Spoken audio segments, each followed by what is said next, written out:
company to ask it. We will get going. Call to order the South Washington Telecommunications Commission Thursday, January 25th, 2024 meeting. We are at City of Cottage Grove Council Chambers at 12800 Ravine Parkway. Can I get a roll call? Commissioner Date, Here. Commissioner James, Here. Commissioner Olson, Here. Commissioner Downs, Here. Commissioner Bloom, Here. Commissioner Thede, Here. Commissioner Ingeman, Here. Commissioner Wilczek. Here. Also present is legal counsel Michael Bradley, Lonnie Garland, technical manager, and Ann Schweisku, content manager. Great. Do we have a quorum? We do. Awesome. Looking for a motion to approve the agenda. Move to approve the agenda. Second. All those in favor? Aye. Agenda is approved. On to consent agenda. Move to approve the consent agenda. I'll second. All those in favor? Aye. Any discussion? Consent agenda is moved on. Move on to public hearing, Comcast franchise renewal. And I will open the public hearing. I believe is what we're supposed to do. Correction, Mr. Bradley? That's correct, Mr. Chair. You should open the public hearing. Public hearing is open for discussion. Well, just a matter of background for the commission. This is one of those contracts that you act on once every 10, 15, 20 years. It's been a long time since we acted on a cable franchise. There's a cable franchise renewal, or cable franchise ordinance, cable franchise agreement. They're one and the same document in your packet. It's been approved and it's been recommended for approval by the executive committee. There is a staff memo in your packet that outlines the, at a very high level, the terms of the franchise agreement. There are a number of things that your joint powers agreement requires of a cable franchise renewal. First, it needs to be, if approved, signed by the chair and attested by the secretary. And then, if you do approve the cable franchise, a summary of the ordinance needs to be published within 15 days of adoption. And Ann is ready to act on that. You have to hold a hearing, a public hearing, which is what you're having right now. And the reason why I'm talking so much during the public hearing is because no one's in the public to talk, so we might as well take up this time and talk about it now. And so we do need to have one public hearing before adopting, so this will be the public hearing, and then you'll be free to adopt it immediately after the public hearing is over. We were required to publish notice of the public hearing at least 10 days before the public hearing, and the executive committee authorized staff to do that and did that on January 15th, 10 days before the public hearing, in the official newspaper of each member city. Each member city now has the same newspaper, so that was efficient for us. And then lastly, every member city needs to receive a copy of the franchise prior to the public hearing. And that was done on January 11th. And so this will be the public hearing. And then I know that guy sounds brilliant, though. Anyway, Ann sent that on January 11th. We did not receive any comments that I'm aware of on the franchise. Like I said, the staff memo was in your packet. It does go over the deal points at a high level. It is a 10-year franchise. You will continue to receive a 5% franchise fee. Your PEG funding will increase to 2% of gross revenues, up from $1 per subscriber per month. This will be calculated just like the franchise fee is, only it'll be 2% instead of 5%. We'll be getting 3 HD channels for our PEG channels and 4 SD channels. There will continue to be complimentary service to all of the the government buildings that have been receiving complimentary service. The difference is now all of the locations will receive HD service instead of the standard definition service. And we'll also continue to receive 22 additional boxes in addition to the buildings that we already have, and that was pursuant to a previous agreement, settlement agreement that the commission had with Comcast. We also had previous agreements with Comcast on the definition of gross revenues and the auditing provisions.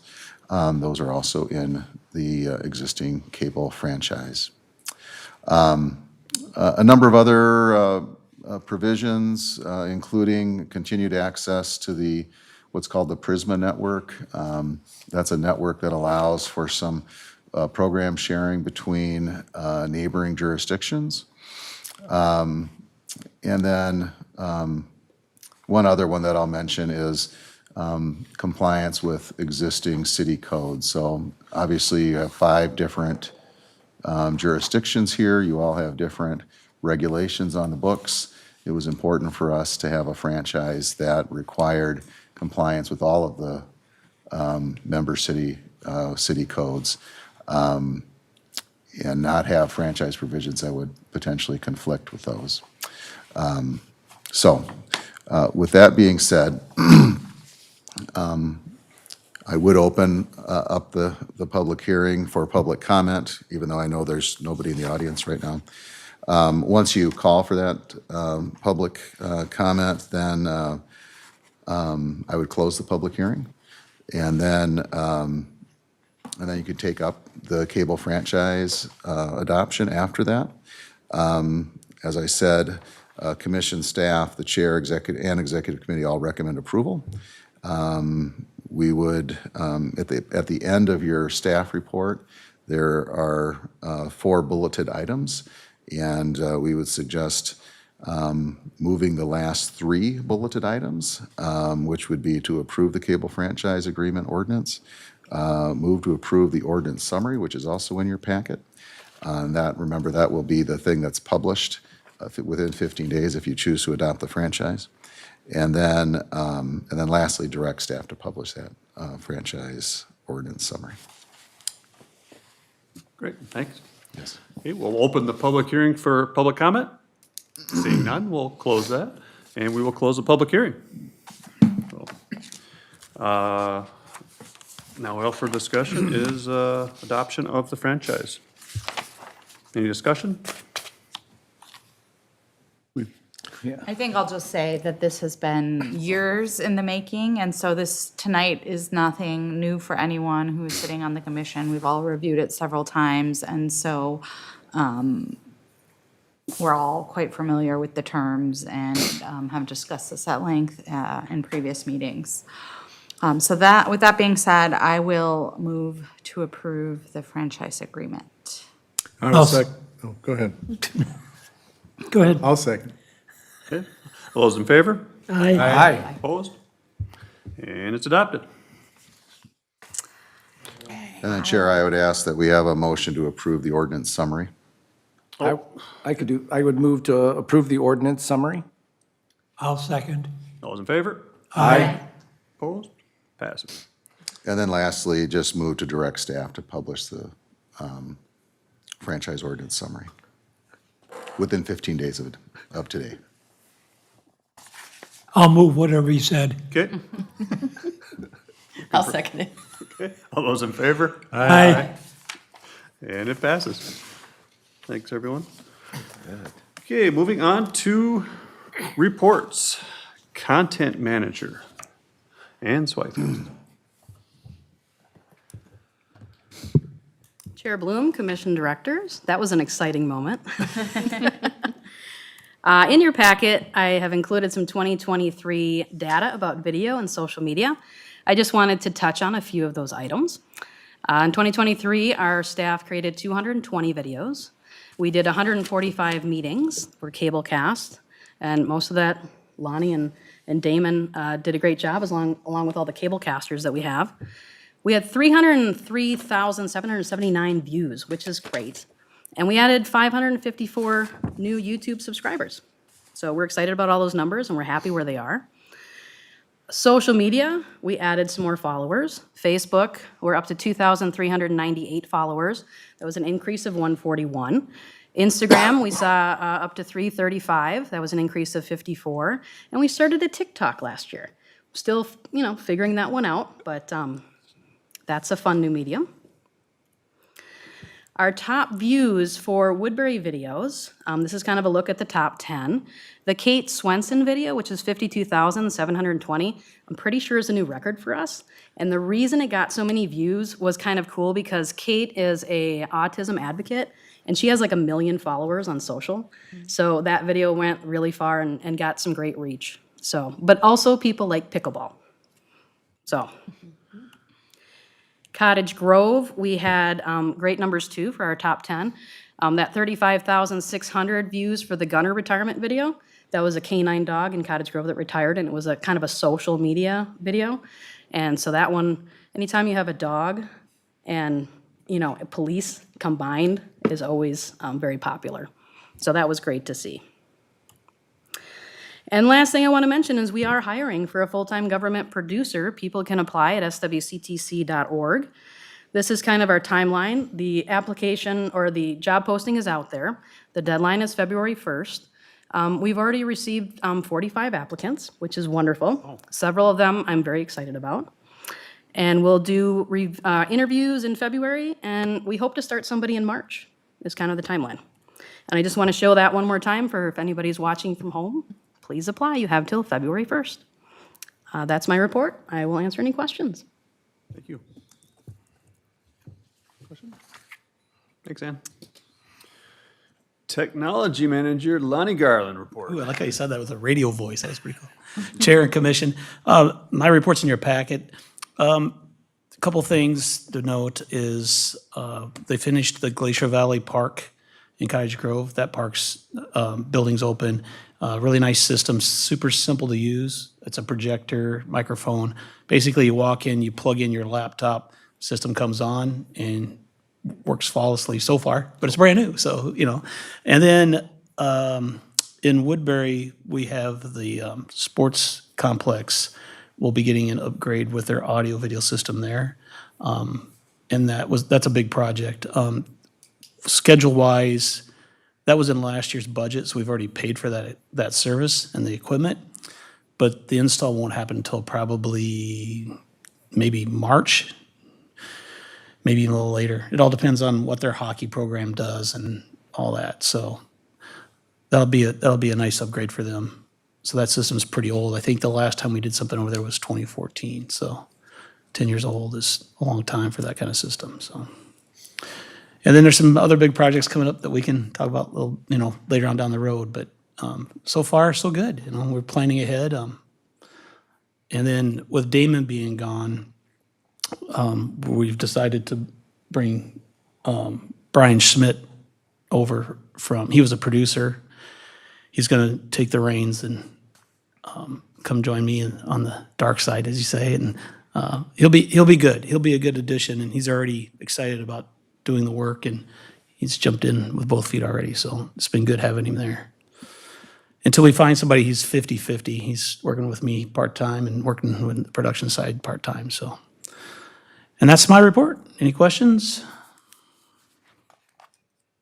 Great, thanks, Lonnie. All right, thanks. Moving on to legal reports. Mr. Bradley. Thank you, Chair.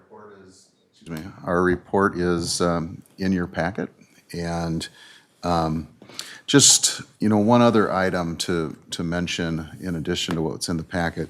I think probably item one was we submitted an ex parte letter to the FCC relating to some advocacy work that we're doing on behalf of the commission. The commission has joined a group of other cities that include the city of Philadelphia, the city of Minneapolis, and the city of Seattle, amongst others.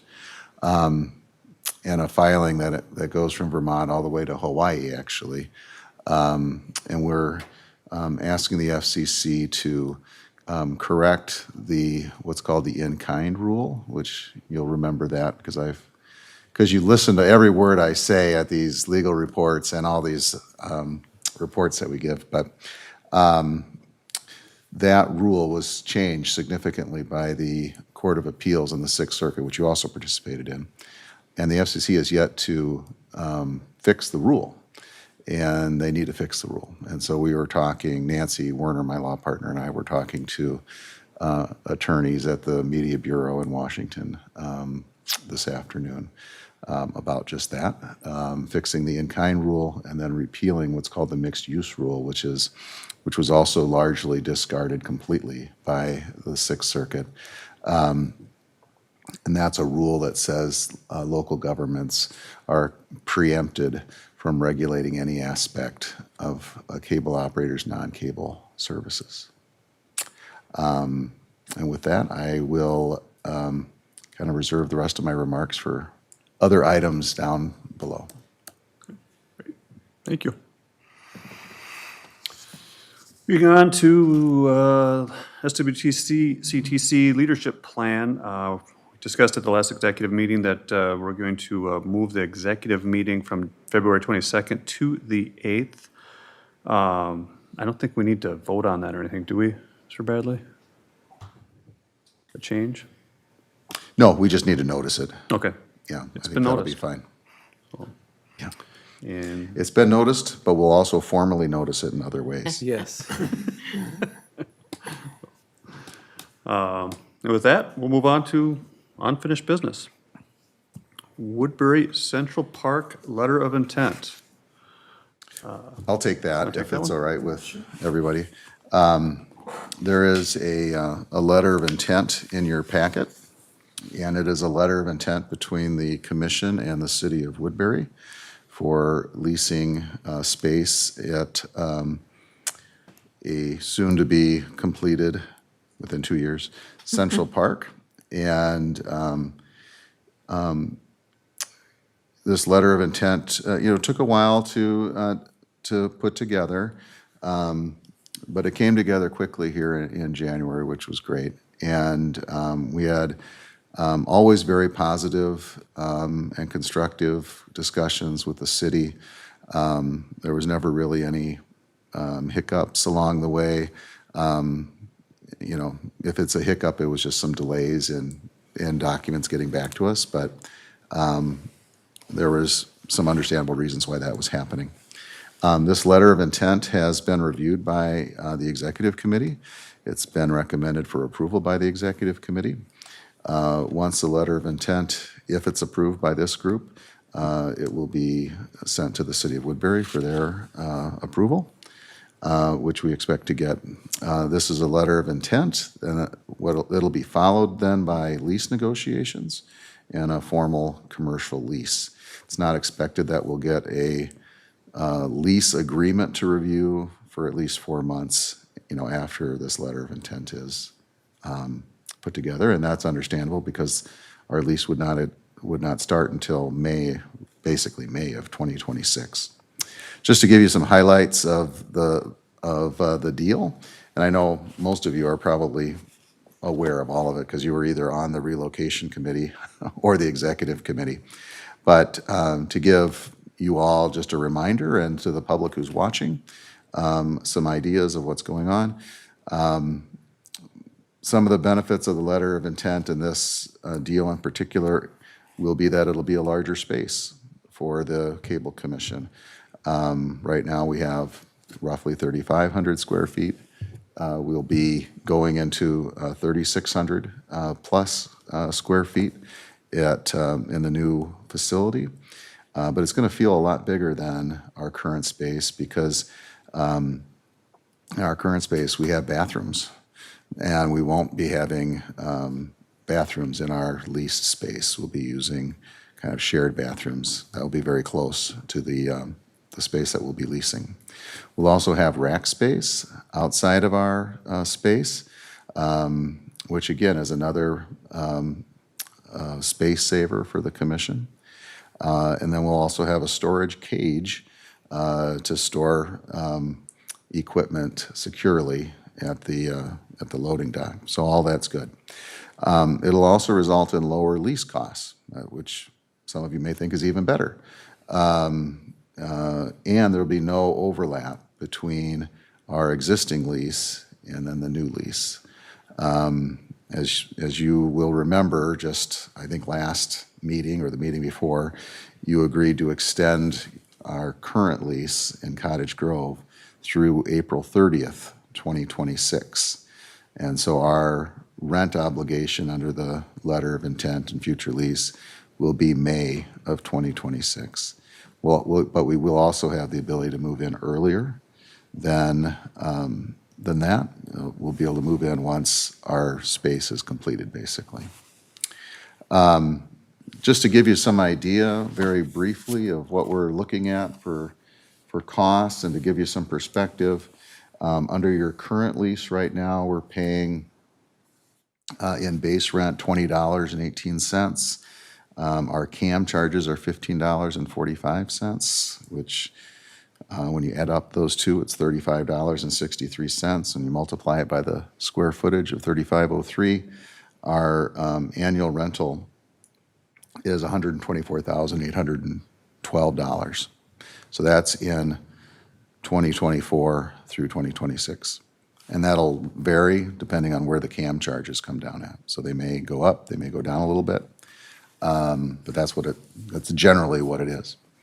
Under the letter of intent and future lease, the rent in 2026, 27, it seems weird, it seems odd to say 26, 27 and have that mean a year, but that's where we're at.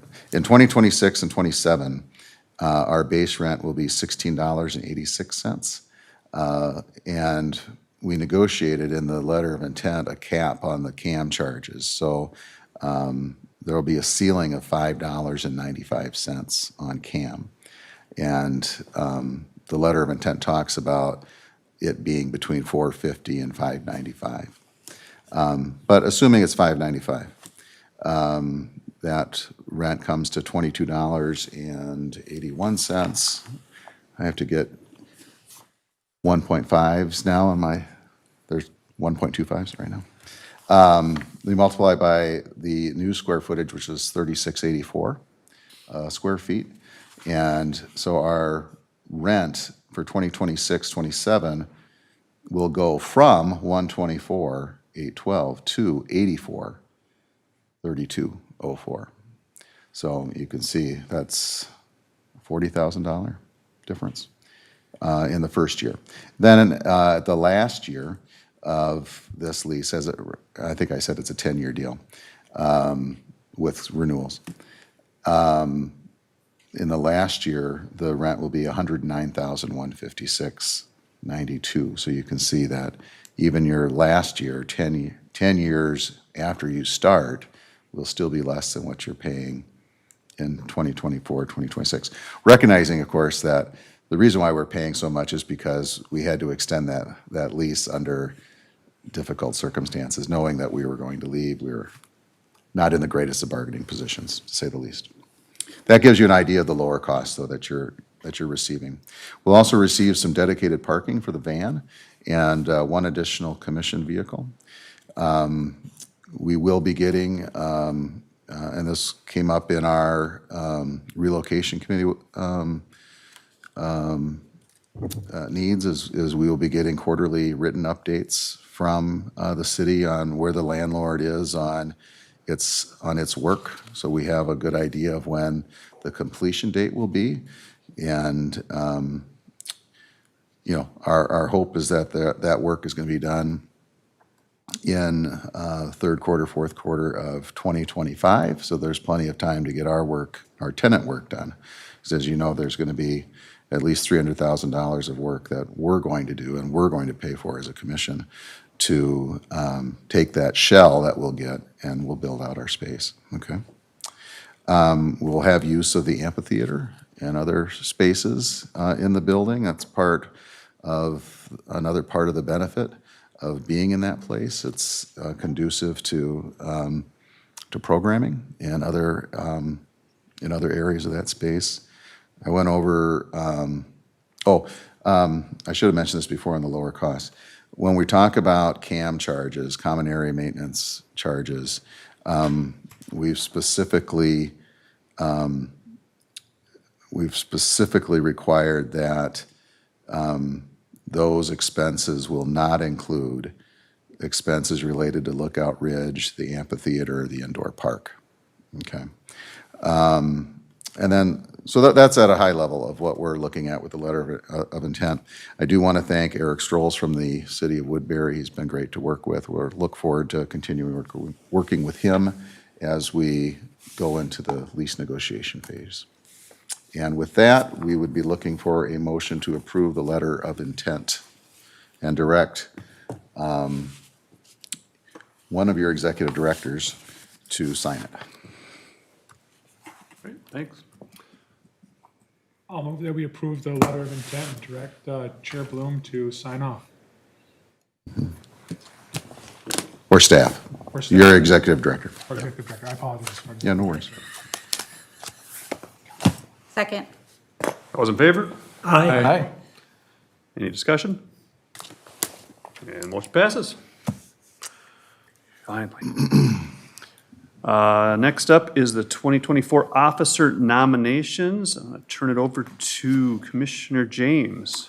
Thank you, Chair. The nominating committee was made up of myself, Commissioner Downs, and Commissioner Ingeman. We reached out to all of the commissioners via email to let them know that we had a slate of 4 positions, 3 which are really already filled, and a 4th that was open, the treasurer position. The terms for all 4 positions are 1 year, and they would be starting January 25th today with the vote. So with the opportunity to continue serving for up to 2 years. So I think 3 of the officers would be in their 2nd year. So the positions that will be filled, Chair will continue to be Commissioner Bloom. Vice Chair will be Commissioner Date. Secretary will be Commissioner Downs. And then our new treasurer, I'm happy to say, Barb Wilczek stepped forward from Newport. And thank you very much for doing that. So we have a full slate of officers now. So I believe we need to open up to the floor here in case anyone else wants to nominate themselves for any of the 4 positions. Yep, sorry, thanks. We'll open it up for, I gotta say it 3 times. Are there any further nominations? Going once, twice. Are there any other further nominations? Are there any further nominations? Okay, seeing none. I think we just look for action Move the slate. to move the slate. Need a motion. I would submit a motion to move the slate of 4 officers to be elected for 2024. I'll second. Those in favor? Aye. Passes. Thanks, everyone. Moving on to new business, and seeing none, we'll skip to business. And next is commission comments and requests. Anyone like to speak? I do have one thing. And you can let me know if I need to hold this to our next executive committee meeting. But your suggestion about having one of our 2 executive directors sign a form was precisely my concern about there not being a clear directive of who is the ultimate responsibility. I've been reflecting on what we talked about at our last executive director meeting about maybe we don't want to hire immediately because we want to kind of assess what we actually need. And we put together a structure in sort of an emergency, but it makes me a little uncomfortable, and I'd like us to consider instead appointing an interim director for the next 6 months while we consider the best way to structure the organization moving forward. I said all of that. I don't know if I need to when it's not on, or I'm allowed to say it all when it's not on the agenda. So tell me, like, does anyone respond, or do we go to the executive director, executive meeting, or what? Well, yeah, it's not an action item because Okay. it wasn't on the agenda. This is an informal enough group where you could have additional discussion on that if the body wanted to, for sure. But I think the appropriate route then would go typically to the exec committee and then full commission again. So maybe I'll just mention that now so that the executive committee can reflect on it as another potential option, and then we can talk about it at February 8th. I thought that was the intent, why we moved it up earlier, just so we could get to the discussion of this Yeah. sooner. So, Sounds good. And you can always call a special meeting of the full commission as well, if, because the next meeting, the executive committee is going to be in early February. February, right? yep, And then then March. the next full commission meeting, though, is until March. March, So and yeah. Yeah. anyway, you could look at calling a special, depending on how you come out on the Right. executive committee. Would we need the full commission to approve appointing an interim executive director? Okay. You could have that later on in February. We could, yes, we could potentially have a special meeting in February if we go that route.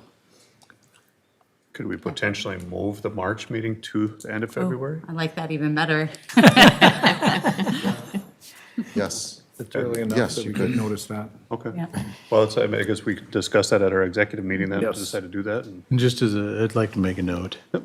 It just still seems like we're trying to solve a problem that we haven't seen any evidence that it exists, so. Noted.